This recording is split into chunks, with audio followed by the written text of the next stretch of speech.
Hey, everybody, welcome in. It's Friday. It's a snowy Friday. The storm was about 24 hours late here in Denver, but it did eventually arrive. The Avs put a walloping on the Ottawa Senators last night. We're going to unpack that game. Big announcement this week, the Winter Classic. The Avs are going to play in their first ever in the NHL's marquee outdoor event. We're going to talk Victor Olofsson, and yes, by popular demand, we are going to unpack everything going on with the Power Plays, Guerilla Sports Off Ice. I'm Jesse Montano. You're going to be joined by Meghan Angley in just a second, and we've got Mark Robinson, super intern with Guerilla Sports. You've heard his voice, his face, with some other Avs content around. He'll be joining us for this Friday afternoon edition to help take you into the weekend. We got Ashley behind the glass today. Should be a great show. Want to start by reminding you guys about our fantastic partners, starting with our new friends over at Furniture Row. First and foremost, just look at this beautiful set. That should be everything you need to know about Furniture Row.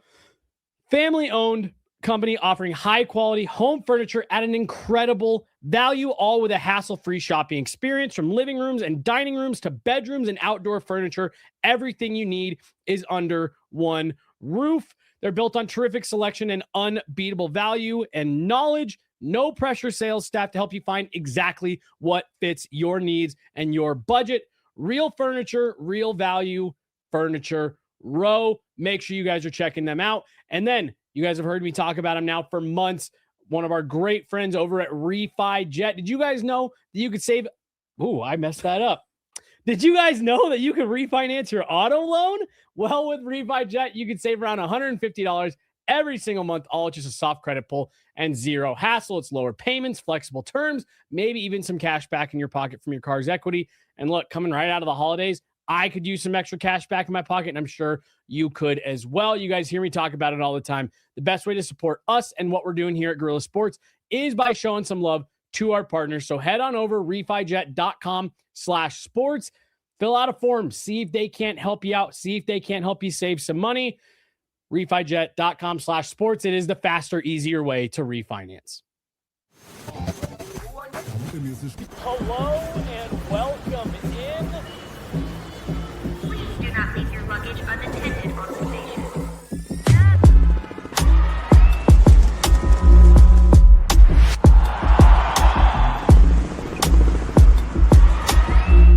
Welcome to the show. Hey, everybody, welcome in Friday edition Guerilla Sports Off Ice. I'm Jesse Montano. We got Meghan Angley here as always, and making his off-ice debut. Hunter looks a lot older than the last time we had him on. Mark Robinson joining us. Mark, thanks for hopping on with us. Tell the folks a little bit about yourself and maybe where they've heard some of your thoughts before. Well, first of all, thank you guys for having me. So happy to be here. It's kind of surreal, honestly, because, I mean, when I first started working here, I was telling you that I watched the show and I'm a fan of it. Like, I've loved seeing all the content all over social media. So to be in the chair with the microphone in front of me, it's pretty crazy, pretty unreal. Well, we're happy to have you. We are honored to have you. Yeah. Listener turned host. Love it. Listener turned hosts. Okay, so I guess I'll give my small little spiel. Grew up here in Golden, Colorado, born and raised. Went to college in California. I've always kind of wanted to pursue a career in sports broadcasting, sports journalism. I'm a Colorado sports fan through and through. So I'm super blessed and lucky to get to be sitting in this chair covering all the teams that I love. I cover Denver sports through some other avenues as well. I work for a company called Digest Media, where I cover the Avs on a channel called Avalanche Digest. And then, of course, been doing a lot of Nuggets stuff here. Yep. I mean, dipping my toes in honestly everything. I'm the Swiss Army knife, as people like to say. That's right. But yeah, happy to be here and super excited to talk some Avs today. Awesome. Well, yeah, no. So again, you maybe heard him. If you're an Avalanche podcast connoisseur, you've maybe come across Mark's work in the past. And also, I'm gonna put you on the spot a little bit here. Does some play-by-play for hockey as well. I do, yeah. I'm the lead broadcaster for a North American Tier 3 hockey team in Wausau, Wisconsin. So that's very fun. Beautiful Wausau, Wisconsin. Beautiful Wausau, Wisconsin. Negative 10 degrees the last time I was there. Just amazing. So cold, but I mean, So fun to get to call those games. I was astounded at the level of hockey at that. I mean, Tier 3 juniors, my expectations weren't super high. It's unreal how fast they skate, how well they move the puck, how well their systems work. It's unreal. So that's been unreal experience. The travel's a lot, having to bounce back and forth between the smallest town in Wisconsin you could probably imagine. Come up with. But I mean, yeah, it's been so fun to go back and forth and get to call those games and also get to be here. So, I mean, if there's a job in sports, I've probably had it. Not maybe at the level that you see most people do it, but all sorts of different stuff going on. Trying a bit of everything. Well, we're super lucky to have Mark. He shot me an email about 6 months ago, like, hey, I'd love to talk to you about some opportunities. And now here we are. So we're happy to have you, Mark. And we're glad that you've been in town here before you got to go back and finish out your season in Wisconsin. So happy to have you on. We were supposed to have you on a couple weeks ago, but some scheduling stuff, we just kind of ran up against it. So happy to have you on. Megan, I'm not going to lie, I felt a little bit like out of my routine there because it usually starts with asking how you're doing and how your week has been. So I'm already a little bit out of sorts here. No, it's all right. I'm doing great. Eagles game day. They have a 6-game homestand coming up. So it's going to line up with the Avs being at home a ton this month. I'm really excited. And it's the TV broadcast game. So if you don't have Flow Hockey, that's all right. You can tune in to Local 3 and watch the Eagles game tonight. Local 3, if you're here anywhere in the metro area, correct? Yes, because my parents tried from Colorado Springs and it didn't work. Not quite. Yeah, a little bit far. But anywhere in the Denver metro area, on local channel 3, it's the 9 News affiliate channel. You can catch not only the Colorado Eagles, but our very own Meghan Angley on the broadcast tonight. So make sure you guys are tuning in. Avs 7-game homestand, Eagles 6-game homestand, and then the Nuggets are at home for a nice little stretch here too, right? They have 2 games at home. Two and games. then Okay, they're back away again. Okay, all right. I thought they had a little bit of a. They have run. a good one coming up. We were just talking about it yesterday because I booked a flight home. That's right. For more travel. Yes. Okay, but they've got a 4-game homestand with OKC at the end of the month coming up. That'll be exciting because OKC is OKC. Yeah. No kidding. It's Hockey Fights Cancer Weekend also. Oh, for Eagles. Yes. Nice. Okay. Geez, we haven't had those in the NHL yet this year, right? I feel like we have. Okay, yeah, a couple have, but Avs haven't, right? No, I thought it did. No. Oh, they did. I wore okay, my lavender. Right. Oh, that's right. Yes. And because we had Hillary McNeish in here right after. Yes. Okay. And I remember they did something with Josh Manson with all of the story with his mom and her story. 100%. So I have a pretty solid memory of that. Yep. Oh, Nate went on Spit and Chicklets. He did. Yeah, I saw that. See that. I'll have to give that a listen. Yeah, later. That's probably. He always opens up a little bit with those guys. Mm-hmm. Yeah. No. He likes talking with Biz. Well, hey, let's jump into it here. We're gonna start with talking about what happened last night, and I still am having a hard time reconciling what all we saw. The game was an offside review away from being 3-2. The period ends 8-1. Sam Girard gets in a fight. Josh Manson almost has the NHL double-double on the Gordie Howe hat trick. Nick Cousins taking runs at Sam Girard at the end of the game. Scott Wedgwood's getting involved in scrums. The power play was working. It was just pretty wild from start to finish. Megan, you and I were sitting there and we gave each other a couple like, what is going on looks last night. 12 hours, 15 hours removed. What are your thoughts? It's a huge message after the challenges of the road trip. And when I say challenges of the road trip, I don't just mean that they don't come away with winning results in the back-to-back. I think they put up a strong effort against Tampa, to their credit. Parker Kelly even told me at morning skate, he really felt like they were in that one. Mm-hmm. And so losing Landeskog and Taves, I think, factors into this too. I think that boils over then into the dominant performance that we see from the Avs in direct response to playing for some of those guys who aren't in the lineup right now. And answering for 2 losses back to back. I think it's a position they're not used to being, and they wanted to ensure that they not only get back in the win column, but string together wins and do so decisively. And so I think that the depth was going, because the way this game starts, it felt a lot closer. And you'd look analytically, for example, it looked a lot closer than the end result showed. And that's because after that goal comes back, the offsides review, the game just completely opened up for the Avs and they never looked back. You were sitting up in the press box, kind of saying to Clarkey, and they're going to keep doing this, by the way, like into the third period, they are not going to relent. And that's how it played out more or less, right? Like, I get that the shorthanded goal comes in the third period, right. And I'll talk about that a little bit later. They're not happy about it, even though it doesn't affect the result, the score. You can see the frustration in Brock Nelson in particular. So I'm unsurprised that they have this strong of a response on the heels of the road trip. And I think it says a lot about their maturity as a group and their mental fortitude. Mark, you were there in the building last night. And yes, Ottawa's coming off, a back-to-back where they're playing in Utah and then they come to Colorado. That's a tall order to begin with. But, to Megan's point about, like, you could tell that there was an emphasis on, maybe not necessarily like winning emphatically by like a large margin, but doing everything right details, finish your checks. Josh Manson even said, like, hey, look, I'm not usually one who wants guys to fight after a clean hit, but like, it just felt like, send the message, set the tone. You were in the building, your perspective on just the fact that it felt like the Avs, the attention to detail was there. Well, it was an interesting one in the sense that they're playing a game after, which it's crazy to say this, we're so spoiled with how they've been playing this year. The fact that 2 regulation losses is the worst stretch of the year is just unheard of. But it was an interesting position for them because they have to, like Megan was saying, bounce back after their worst stretch of hockey to date. And it was right out the gate. That Josh Manson hit and fight, it immediately set the tone. He follows it up with a goal right after, and you can feel in the building that everybody understands the Avs know what they need to do to bounce back and find their rhythm and get right back into the way that we know they've been playing this whole year. The game was, for me, reminiscent of that Edmonton game. It was so complete. Even though it was a blowout game, it didn't matter. I mean, like Megan's point, even though it's 8-1, when that shorthanded goal gets scored by Tkachuk, everybody's pissed. Everybody's upset.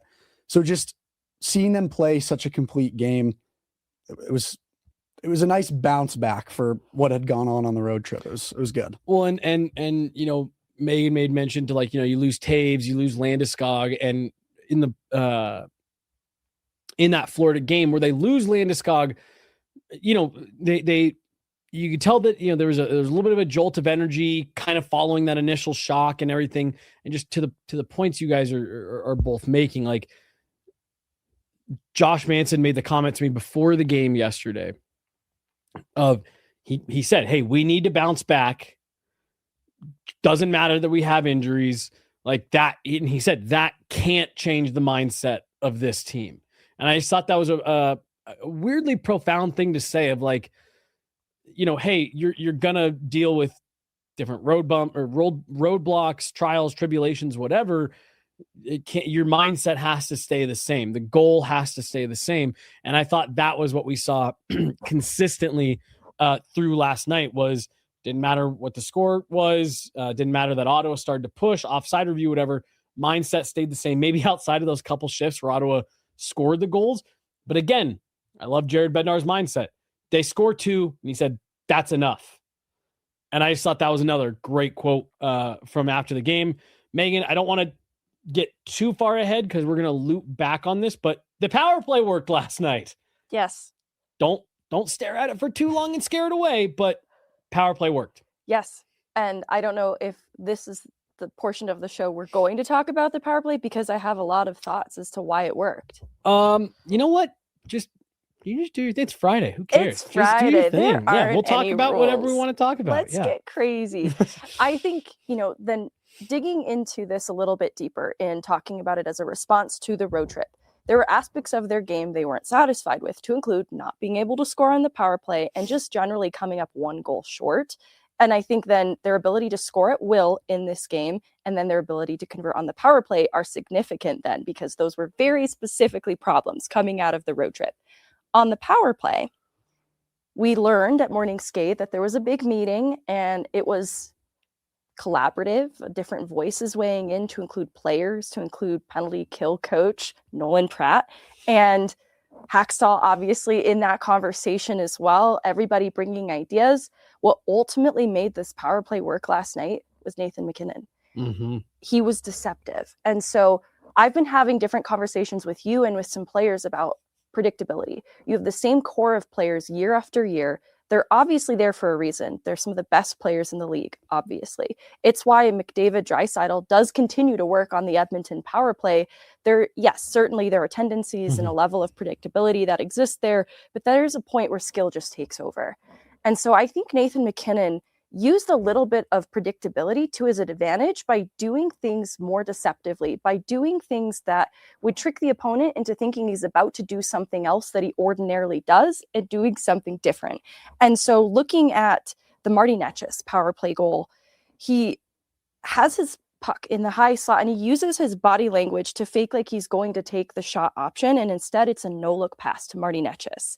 And it allows him to get this tough angle from the goal line and put it back door. And then later on the Brock Nelson power play goal, Necas uses a little deception to bait his guy into him at the goal line, resets out high, Makar MacKinnon give and go. And it's ultimately MacKinnon from the left circle where he ordinarily goes for a shot option, a one-timer, and instead finds the cross slot seam to Nelson opposite him. This is where Nelson's important in the power play conversation too, because he's been a really complimentary high-skill player that can receive these passes, anticipate these passes, and also has a really great shot because it's a Nelson one-timer that beats the goaltender. And I think that his shot selection deserves a little bit of credit in this game specifically.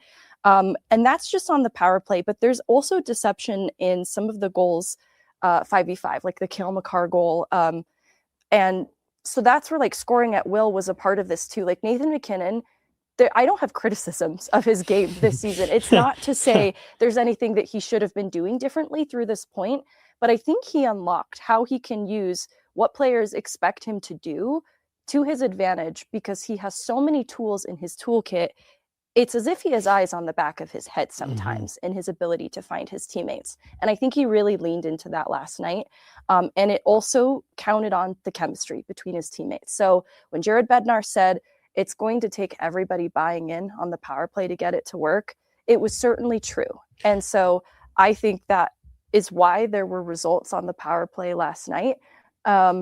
And I found it interesting that in postgame, a couple of guys reiterated they didn't feel process-wise anything was too different about the power play. It wasn't this sudden revelation where they tried something groundbreaking and new. It just was Nathan MacKinnon believing in himself. So, do you know where I'm going to go with this? Something you and I talked about yesterday. Megan, you and I had a conversation earlier this week when we were driving up to Loveland about the power play and Nathan MacKinnon's role in the success of that power play. And look, I don't need to go too far down this road, but Mark and I were talking yesterday about whoever's coaching the power play, it doesn't really matter for the first unit.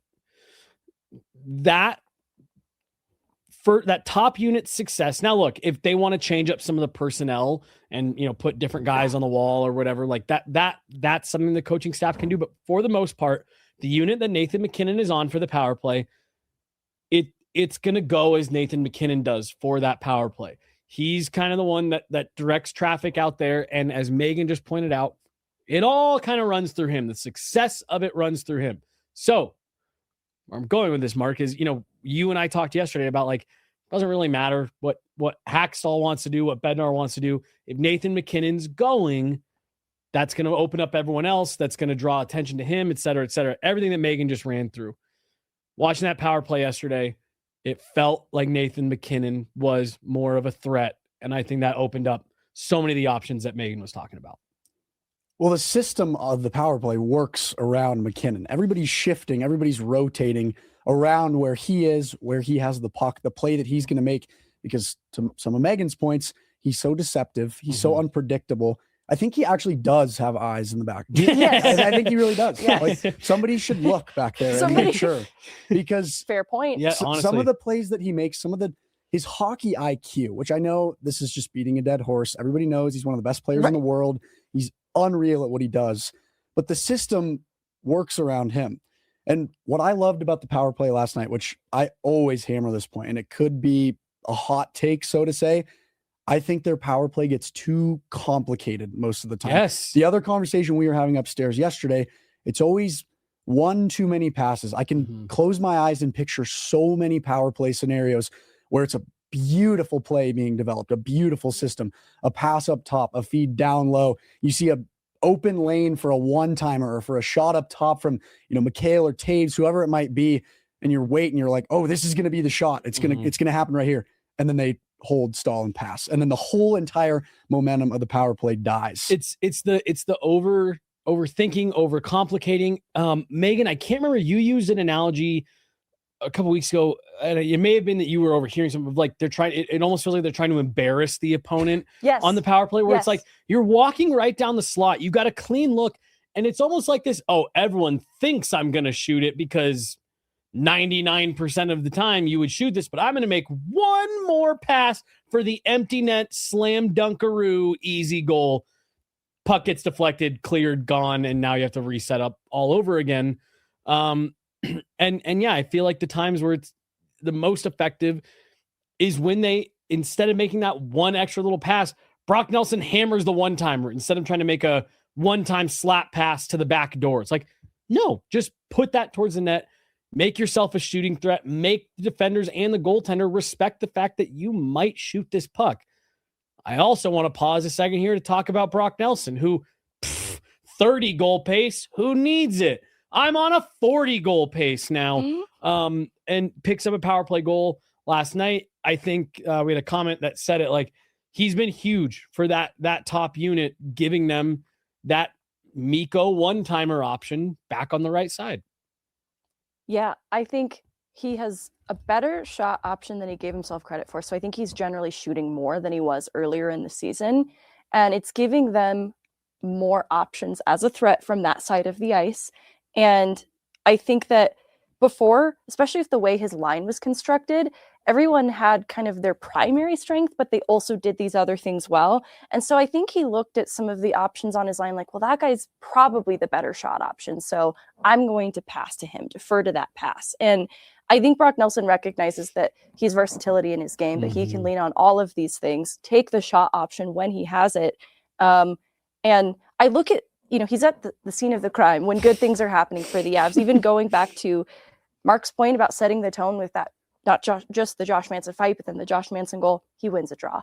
And this unfolds so quickly after the draw too, with Colton getting a touch back for Manson, that I think we take for granted the way in which Brock Nelson plays such a complete game. And it's why I'm unsurprised with the results. It's finally translating, because I think he's leaning into some of the other things that he does well on the offensive side of the puck. And it makes so much sense to me. He's also, in his body language, he maybe doesn't seem like he has the intensity of a competitor like Nathan MacKinnon, but he does. And that's the other thing that I think gets underestimated about Brock Nelson. And that's why later in this game, when the shorthanded goal is scored, no one is angrier than Brock Nelson, because he's the one who falls and this puck is coming back the other way. He takes a lot of pride in his game. And so I think that's lining up with the confidence of what he's doing right now. And I love Jared Bednar's post-game of, everyone had a lot of opinions when this signing came through this summer. I was about to bring that up. I was sitting here waiting to talk about that. That was the perfect thing for him to say to round out not just what he did last night, but just the conversation in general around, honestly, a lot of people still not being thrilled with that signing, whether it's the number that we got him at or the assets that we had to give up in return. I mean, Callum Ritchie's obviously a really strong prospect, doing really well over on the island right now. But like last night's game specifically, if that doesn't show you that, Bednar also said it, Brock Nelson if that doesn't show you that he might be one of the best 2Cs in the league, I don't know what else you want him to do. Well, you want him to get a Gordie Howe hat trick too? Right. Well, he might. And Scott Wedgwood said, I'd put him I'd rank him as high as you possibly can for a second line center without putting him above your first line center. Like, that's what I think of Brock Nelson. He's a first line center on another team. Absolutely. Most Nathan other teams. MacKinnon plays here. That's the only thing. Right. And Mark, I was gonna, because Megan and I have made our thoughts very clear on it. But if the national kind of perception last week when the Team USA rosters are put out for the Olympics, there was a lot of folks that were like, wow, I can't believe Brock Nelson made it. anybody in Colorado who's been watching the Avs this year is not surprised that Brock Nelson made it. I just kind of wanted your take on not even necessarily what Brock Nelson has done, because I think we're all kind of in agreement there, but just your reaction to kind of that public perception of people being like, what is this guy doing on the team? What's Grandpa doing? Right. And like, yeah, he's 34 and he's lighting it up. It reminds me of that picture. It's like my grandpa has this ancient relic of a hockey player from the 1800s, and it's just the black and white picture of Brock Nelson at the Four Nations, Four Nations face-off. It's Megan and I were talking about that last night. We think that he's unfairly criticized for his age because of that photo. Yes. That specific photo. It was overexposed. They did him so dirty.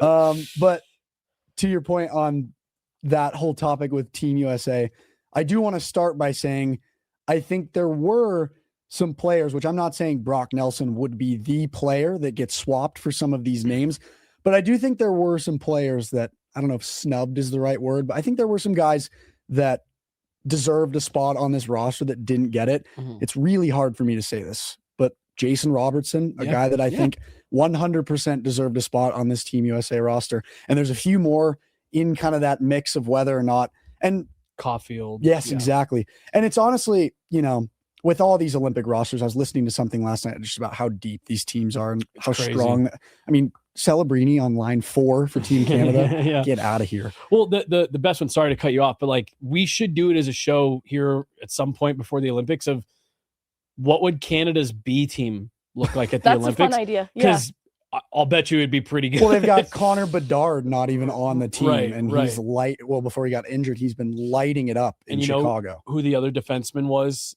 that I was a little surprised and I didn't mention it? Yes. Chychrun. Oh, yeah. So like you could have Matthew Schaefer and Jacob Chychrun in your top 4 on Canada's B team, and not bad. Yeah. Sorry, you were saying. Anyways, back to Brock Nelson. Yes. Yeah. To Megan's point a little bit ago, one of the things I like the most about Brock Nelson is watching him play off the puck.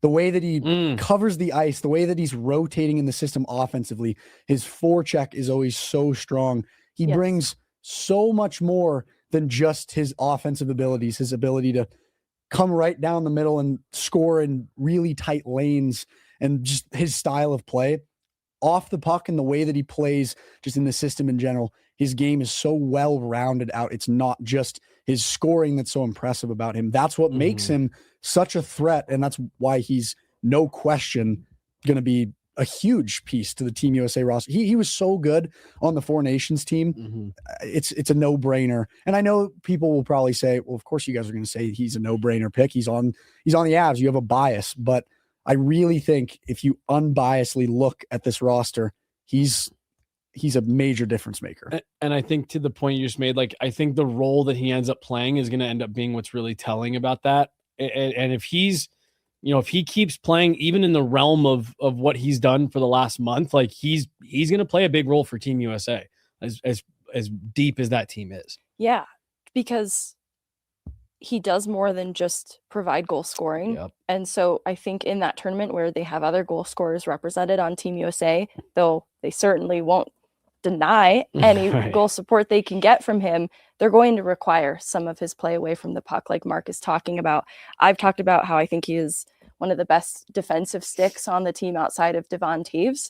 And so I think that what he does starting in his own end has helped the Avs defensively more than he's gotten credit for, especially earlier this year.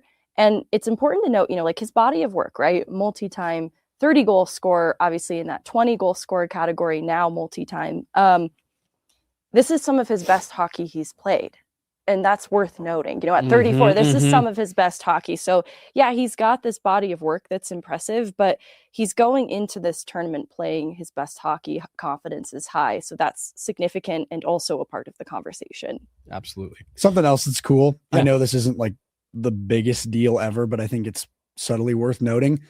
These last few weeks, all this stuff is happening while simultaneously they slapped an A on his sweater, which is pretty cool. Yeah, I do think that's not insignificant because Gabe goes out, Taves goes out. Those are your, obviously your captain. Taves is usually the first, alternate captain. And with both those guys out, I don't think it's that insignificant that there's a lot, that could have gone to a guy like Josh Manson, who's been with the team for a long time. A guy like Sam Girard, who's, been here since the doldrums of when this team wasn't good. Like, there's a lot of guys who I think are leaders in that room. And so I don't think it's insignificant that Brock Nelson is the guy who is looked at as one of those. Well, he has the leadership experience, obviously, with all his years with the C in on the island. It's no surprise that the leadership qualities are recognized, and it just adds to the type of player that he is. And it just goes back to the conversation of which we can go over and over and over with saying this, so I'm not going to dive too deep into it. He adds so much value on and off the ice, whether it's in the locker room, on the ice, the way that he plays. Such great work by the front office having him on this team. And I can't wait to see what he does in the Olympics as well. Yeah. Just adding to that too, what he brings to the leadership core is a little different from what's represented. And I don't think this comes across in interviews, but he's a little mischievous, and he's had, maybe some little pranks on his teammates. Parker Kelly got some of it at practice a little bit ago. That was Brock? I don't have proof, but I'm pretty sure it was. I don't even know the story. Because Brock Really? also had a B. Nelson on his stall with the tape, and I think it was to redirect suspicion as to who did it, because Ross Colton was getting blamed for it, and Ross Colton was kind of glancing. Anyways, I think it was Brock Nelson. But when I asked Parker Kelly about Brock Nelson as a leader, he said he's comedic relief. And I was really surprised to learn that. Yeah. But I remember the levity that Mikko Rantanen brought to the locker room and how that kind of balanced out the leadership core. I think that we might not get to see it, but I think behind the scenes, Brock Nelson adds a little bit more levity and, to Parker Kelly's point, comedic relief than we realize. He seems like the type of guy that knows when to immediately flip the switch when it's not the time for comedic relief. Like, I bet you he can just like that. Like, it's reminiscent of Alexander Barkov. I've heard a lot of people talk about how he is just smile on his face, Mr. Vibes all the time. But when you're in a position, say, for example, you're up 3-0 in the Stanley Cup Championship Series and you drop 3 straight, I feel like the way Nelson's leadership, which I'm not in the room as much, I don't see the behind the scenes of it, but I get the vibe that he offers that comedic aspect, which can really bring a room together and can really help guys gel. And we know how close this team is, but I bet you he can flip that switch totally, like nobody's business. Totally. It sounds like, specifically to what Parker was saying, is he can deliver like a piece of criticism in a funny way. So you're more receptive to it in that way. And I think that's a really unique quality in a leader, because For sure. you might need to issue a criticism and it can be hard to give that feedback to somebody. But if you can do it in kind of a funny way, maybe even self-deprecating way, it's a little easier to hear sometimes. All right, let's move on from the game from last night, because we are going to circle back, and just because we've gotten so many questions about the power play and what has kept it from working well, I do want to circle back to, well, that all went well last night. What is it that's kept it from happening consistently? So I want to circle back to that, and then we are going to get into the Victor Olofsson conversation, who, Megan, I think you and I see it pretty similarly. And I think it's different than how some other people are looking at things. So I want to circle back on both of those. I do want to park a few minutes here because I think it's really cool, and I think fans should be excited. The Avs are playing in the 2027 NHL Winter Classic, and that's not insignificant. As much as I know people are starting to wane a little bit on their enthusiasm of the outdoor games, for me, the Winter Classic is still the marquee event for the regular season for the NHL.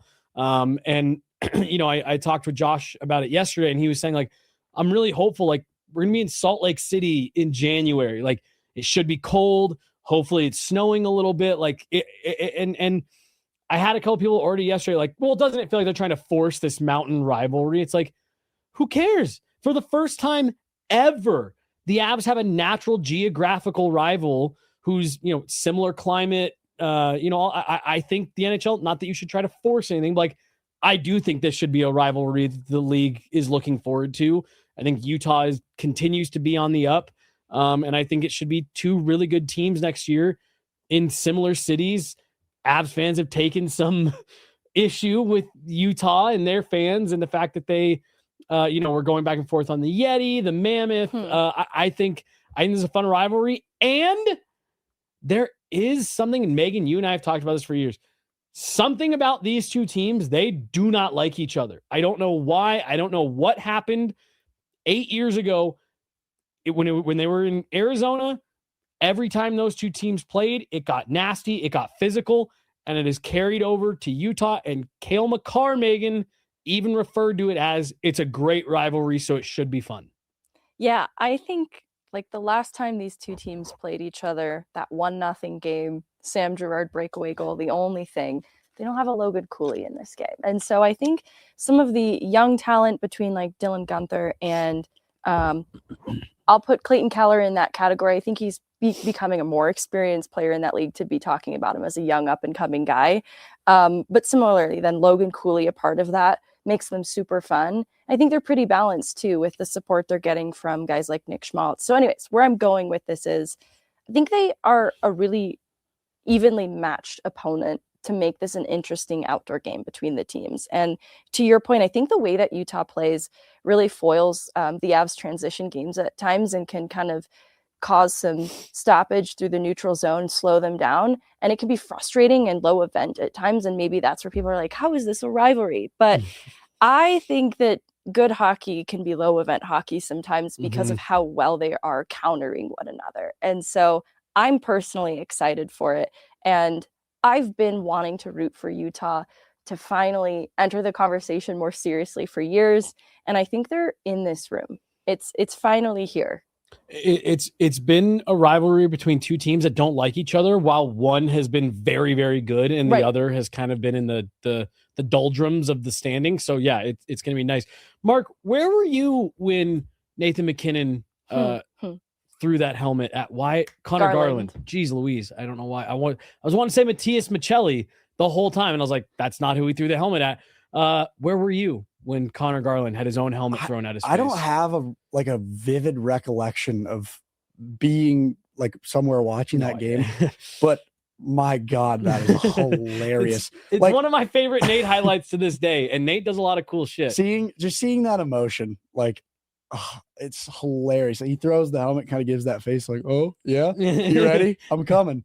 It reminds me of the time, I don't remember who it was, but it was either last season or 2 seasons ago. He laid a huge hit on a player on the Sharks, like in the neutral zone. Yeah. And he turned around and just totally big dogged him, like looked down at him like, oh yeah, welcome to the league, dude. But I don't remember where I was or when that happened, but every time that video pops up on any sort of social media, I'll always smile at it. It's hilarious. And again, like it's like, that's one of the moments, but like these guys get into it a lot. Oh, yeah. The Nathan MacKinnon flipping someone off was Colorado, Arizona. Yes. I'm glad you brought that rivalry, so to say, up, because I think that gets swept under the rug a little bit because the franchise switched. It feels like a new team because they're in a new place, they're in a new arena, they're in a new city, new ownership, blah, blah, blah, blah, blah.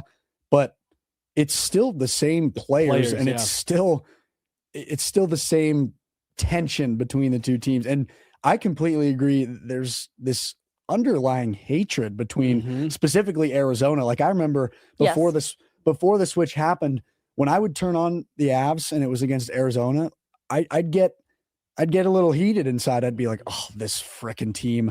I swear to God, if they somehow squeak by us, like, and Avs fans, sorry to cut you off, traveled really well to Arizona. So there was like, Coyotes fans didn't like Avs fans because they would be very well represented in Arizona buildings. And so like there has been this weird underlying rivalry that just hasn't been able to take off because Arizona was struggling for a long time. So I think that's a great point.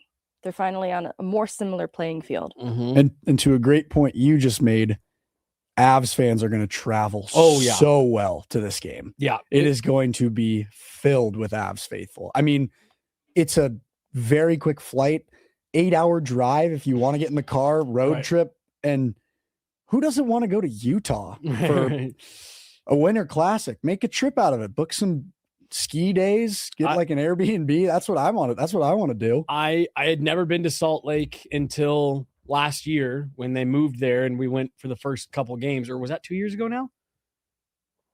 Whatever. No, it I is. think it was last year, right? I think it was last year. Because they only had one season as just the Utah Hockey Club. That's right. And that was last year. Yep. But no, Salt Lake's a great little city. There's a lot to see and do, and like the venue looks awesome. University of Utah is a phenomenal campus. Great venue. Really good stadium. Some people are saying. Have you ever been to a game there? I have not. No. Because there was a bunch of us in the chat saying, Corey was saying like, I've been looking for a reason to go here. Sorry, I cut you off again. No, you're good. Some people there's been a lot of buzz about really cool, great matchup. Should be at Folsom Field, which obviously there's an argument to be made, but similar stadium, similar sort of a vibe. And I think putting it in Utah at Rice Eccles Stadium, I think is what it's called.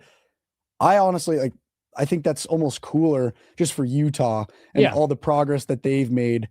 Great to have the Avs in the game. They are so deserving of a Winter Classic. I've been a big proponent of that for years, but to give this kind of, it's just another box to check off for Utah making all these. I mean, it's a hat tip to the new owner. Yeah, like exactly. they came in and like that was what that organization needed, was fresh ownership, people that were invested in the team, people that were invested in the success of the group. And so, no, I'm with, like, I think Colorado's hosted too.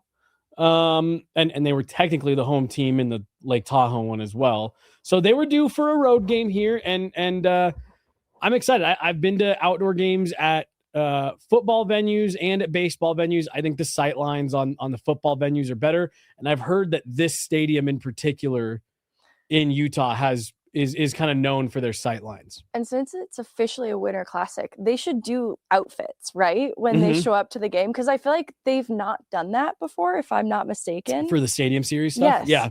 And so I think they get to do a fun theme, and that's what I'm most excited about. Well, and we're gonna get, vintage style, throwback style jerseys, and I'm just a proponent of, I think stuff like that, not because I care a great deal, like I think that is good for marketing, for your brand. I think it's good to have new jerseys, new merch, stuff like that for fans to engage in and wear around town and all that stuff. So I'm excited. Like I think it's going to be cool. And I did have someone throw out that these two franchises should dig deep into their history and do a Nordiques versus Jets kind of theme. The Winnipeg Jets being a current team in the NHL does kind of throw a little bit of a wrinkle into that. But what if they do Winnipeg Jets better than the Winnipeg Jets? Which I think there's a real possibility they just might. They should avoid this. I've seen a bunch of people saying that they hope that the Avs do something to bring back the Yeti foot as a little bit of a troll for the fact that Utah tried to name their team the Yeti and the Cooler Company blocked it.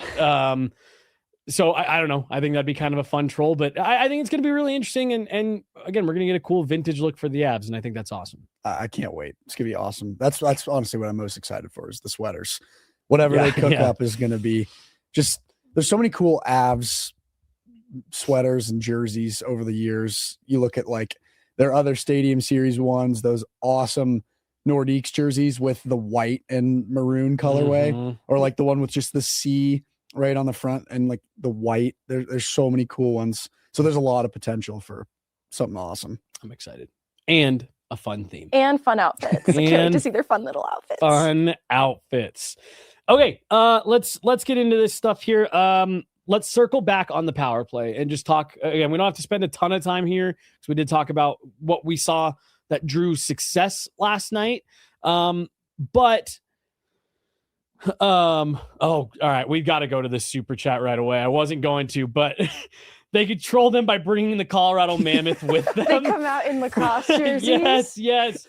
Oh, that would be so good. Vaguely, that's really good. Unbelievable. They should do that, where the Colorado Mammoth lacrosse jerseys getting off the bus. Oh, that's awesome. That would be great. I would love that. Great call, Vaguely. I owe you a text back. I do too. Really? Yes. Double text coming your way, Vaguely. Power play. Again, like I said, we discussed last night, we discussed the power play from last night and what it did to draw success. And Megan, we'll start with you. Just they haven't found consistency. Like we've seen games, we've seen periods, we've seen individual power plays where they've looked dangerous and they've moved the puck like we saw puck movement last night. It just seems, and I can't remember where you and I were talking about it recently, but you said like they do it and then they stray away from it so quickly. They like, it's almost like they can't even wait long enough to see what they did well before they're moving away from it. From your perspective, and like I said, we could do an entire pod on this, but just kind of broad strokes, what has it been in your eyes that's kept them from being able to find that consistency? I think it's been a little bit of a pride and stubbornness around what has brought them success on the power play in the past. And going into each power play, then I want to try this, and being a little bit too set on it and trying to force it too harshly. And so sometimes it would be a really perfect passing play, seam pass, seam pass, seam pass. And to your guys' points, one pass too many, one step too many. And I think they embraced being ready to pivot a little bit when the original plan A of like maybe the McKinnon one-timer from the left circle was not going to make the most sense. One, by simplifying it, by being a step fewer, and being more open to different options when the plan A wouldn't go. And I can understand wanting to have like a set idea of how you'd like this to go, and then being quickly met with the possibility that it's not going to unfold this way, starting with zone entry, because I think that Jack O'Shawn with the Eagles said something super interesting the other day, how the power play is not supposed to be easy.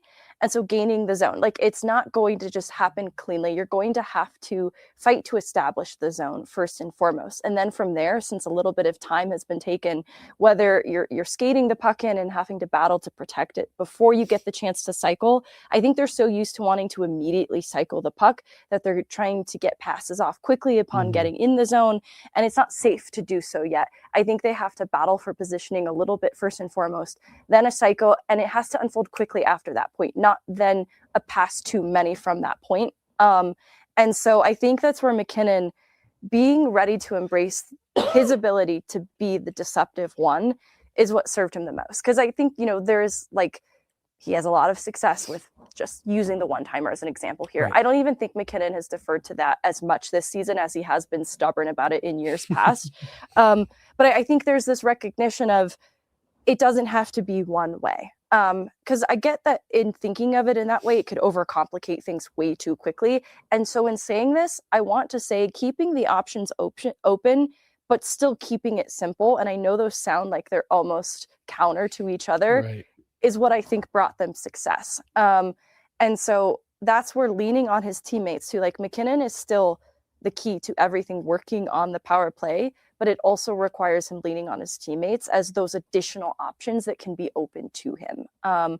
And I think that is what allowed them to incorporate the deception and have it work then. Cause like the no look pass to Marty Netchus for the goal line, tough angle, I think you called it one pass slapper, actually did work last night. So what I'm saying is like the really high skill plays can still work as long as they're not one step too many. And you're open to it maybe not going according to plan, what you drew up when you were going to the face off. All right. I love that you just said that. Because Mark, I feel like exactly what Megan just said there at the end. It feels like sometimes it's like, no, this should work. Keep doing it. Like this is what it's, and it's just, maybe I don't want to say lack of ability, a lack of willingness to change when something's not working. Yeah, I totally agree.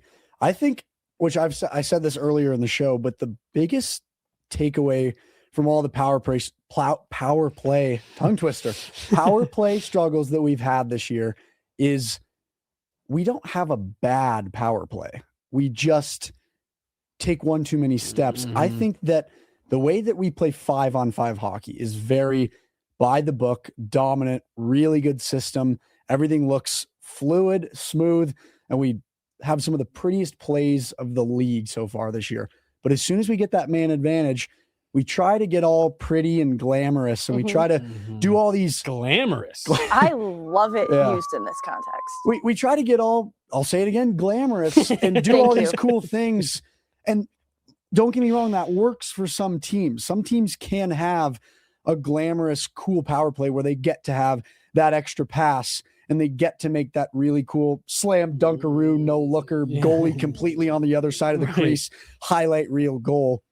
We don't thrive in that system as far as the power play goes. We have to do the same thing that we do on 5-on-5, just take advantage of the fact that there's one skater missing from the other team.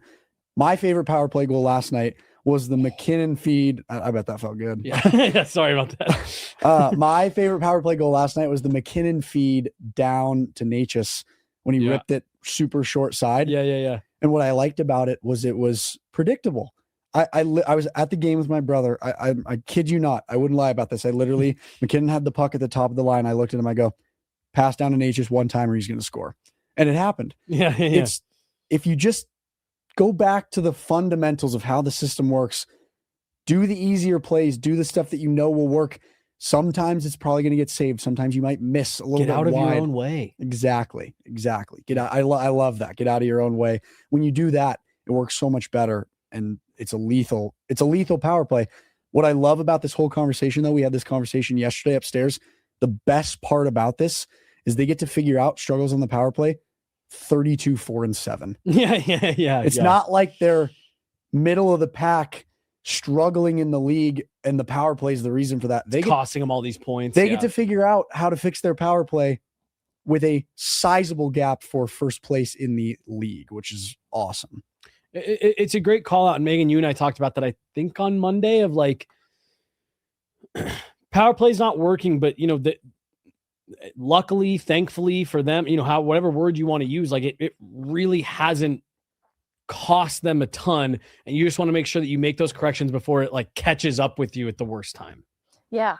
I think too, to Mark's point, the glamorous power plays are typically one-dimensional parts of the team. Like it doesn't translate to 5v5 success. Just looking at Dallas's unsustainably good power play, they then came to rely on that as a source of their offense later in the playoffs, and they struggled. They couldn't find goal support outside of that power play. And so I think it's good to be working backwards in this way, because I think it's such a good point that what brings them success 5v5 is exactly what they need to be thinking of on the power play. Because I do think there was maybe this alternative mindset of Harlem Globetrotters, that's the power play, and then we do the hard work, we get ugly 5v5, where there's a willingness to, because I still think it's super high skilled, especially like what the top six is doing. Yeah. But when I look at McKinnon battling for pucks below the goal line 5v5, and that helps to win pucks back, and then they get to set up the pretty passing play, that's why it's working 5v5. I think that translating then what brings them success 5v5 is the way to uncomplicate it on the power play. And that's going to mean then, instead of getting glamorous, you get a little ugly. And I just mean you're fighting for pucks, protecting pucks, and you're not over complicating it in search of the glamorous play. I just love this word.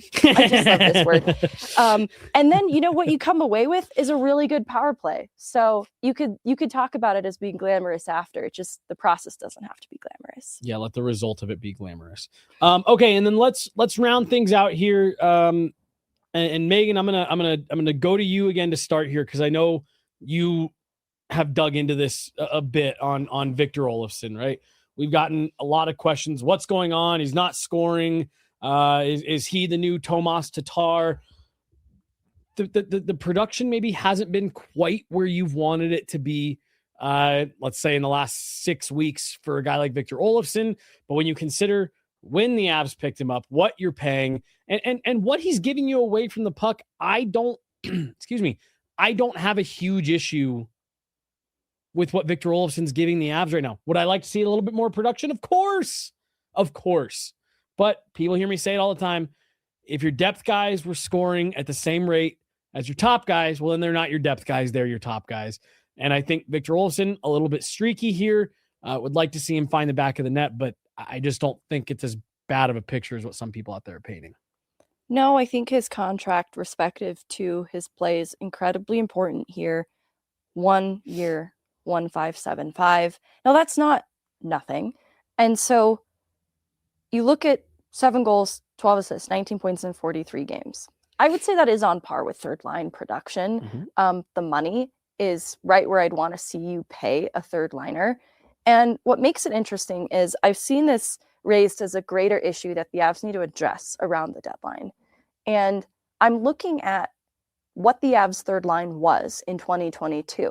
And it wasn't even set in stone through the playoffs. We saw Burakovsky there. We saw Nico Sturm on the third line, and Alex Newhook get opportunity there as well. And I would take Victor Olofsson over those players. Maybe not Burakovsky, but there's similarities between what Burakovsky is and Victor Olofsson. There's so much more trust, though, and experience in what Olofsson is compared to like an Alex Newhook in that case, who was on such a short leash in the playoffs. And then similarly, offensively, he can impact the game more than Nico Sturm, for example. That's where the Burakovsky comparable is more similar. But different from Burakovsky, I think that Victor Olofsson is more consistent in the other aspects of his game. Mm-hmm. That's where I think he's earned a lot of trust with the Avs. He is more engaged on the forecheck than he gets credit for. It's maybe because, you know, compared to the efficacy of other forecheckers, he's not the heaviest player on the team, but he's willing to engage in those battles. And the high skill component too has worked when he's played with Ross Colton. Like, I think that right before Ross Colton got elevated in the lineup, this is equally part of the conversation. Ross Colton is another streaky player who kind of finds his success in bunches too. I actually think Drury, Colton, and Olofsson were finding a little bit of a rhythm. And it's in the things that they're doing that aren't necessarily offensive. So yeah, I think he can be more of an offensive impact than we've seen, but where the money and the production is kind of right where I'd expect it to be. And his game isn't dipping below that in the other ways. I am still optimistic that he can give more than we've seen. And I have no issue though with what we've seen so far. I just believe in him to provide more. Well, and so Mark, you know, one of the things that was talked about a lot with folks when the Avs signed Victor Olofsson was, yeah, he'll score goals for you, but he's terrible in his own end, horrible along the wall. Yeah, last year in Vegas was kind of an outlier for him. And to Megan's point, yes, maybe you'd like to see more production from, but like Victor Olofsson is not standing out in a glaring way of like, oh my gosh, you can't put that guy on the ice when you're in your own defensive zone. He just can't hang. Like I think he's almost kind of been the opposite of what people were like worried about, of like just wants to put up numbers, doesn't care about his own end. I think he's taking care of a lot of things 200 feet, and maybe playing a more complete game is why he's not just firing pucks to the net constantly.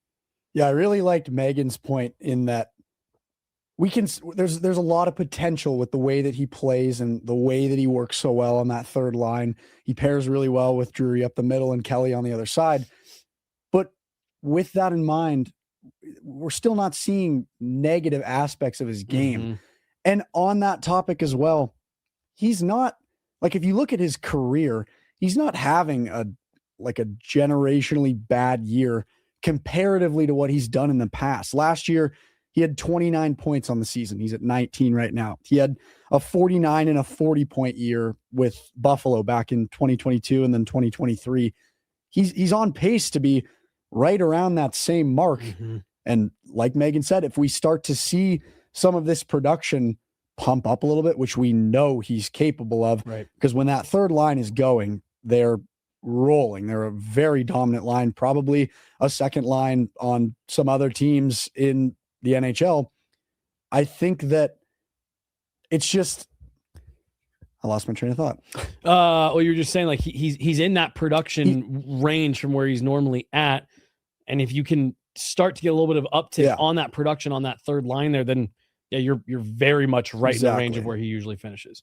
Yeah. So I don't think the way that he plays is worrisome, because another point that you made that I think really fits this topic, if your depth guys are top of your scoring, then they're not really your depth guys.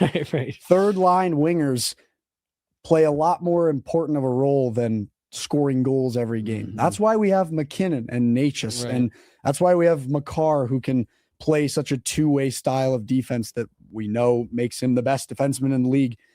Olofsson is so much more than just offensive productivity. And he's, like I said, he's not even that far down the list of points. He's a +1 this year, he's had some solid offensive games. He had that hat trick night with 5 points early in the season.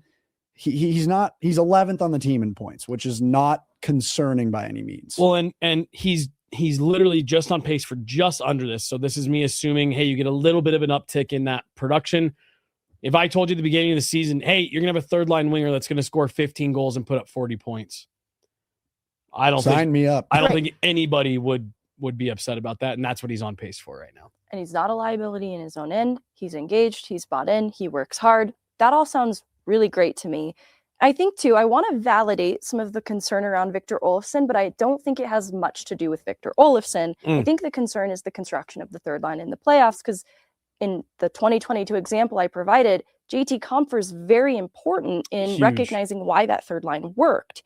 And so I think the concern is, do they have the 3C that can bring the utility, the clutch gene that JT Compher did, then to kind of balance out the rest? And I look at like what Florida's third line was in these last playoffs with Lundell and Marchand and Luostarinen. And I do think it's worth noting that that would be a tough matchup line by line as it's currently constructed. So I could see value in talking about a 3C, and this isn't a sideswipe at Drury. I loved him when he was on a line with OC and Kelly in the playoffs last year. Everyone has a role to play. And so I think that you would get my attention, but it has very little to do with Olofsson not bringing enough. I think it just adds emphasis to what might be needed more in a 3C role. And maybe this is offset by Olofsson having an uptick in production, because I do think that it's going to be a part of it in some way. But this has less to do with Olofsson and more to do with the third line in my eyes. I do think 3C is the one area where Chris McFarland and the Colorado Avalanche front office are going to be looking to upgrade. You and I have talked about it, Megan. I think it's going to be I think they're going to take a swing with that one and see if they can't get an upgrade for a guy that's like a bubble 2C, maybe on an expiring deal or something like that.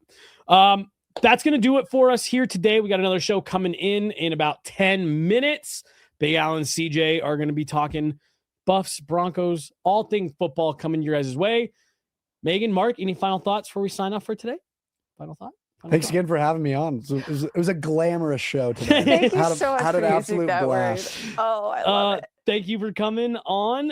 When you're back in town, because I know you're getting ready to head back to Wisconsin, we'll have you back. No doubt about it. First of many, hopefully. Yes, fingers crossed. Absolutely. That's going to do it here, folks. I'm Jesse Montano. We got Meghan Angley, Mark Robinson. Massive shout out to Ashley, not just for running this show, but for kind of running the show here behind the scenes for us. For running the show. Ashley behind the glass today. Big shout out to her. That's going to do it. Thank you guys so much for tuning in. Game tomorrow. These two will be there bringing you guys coverage. Shoot, I'm missing the next gen game. Darn it. Darn it, you guys. I guess you guys will just have to wait to hear from me till Monday. But they've got you covered for tomorrow from the game. We'll be back at it on Monday with another pod. Stay warm, drive safe, all that good stuff. Thanks for tuning in. We'll talk to you guys later. Have a great weekend. Bye. Bye.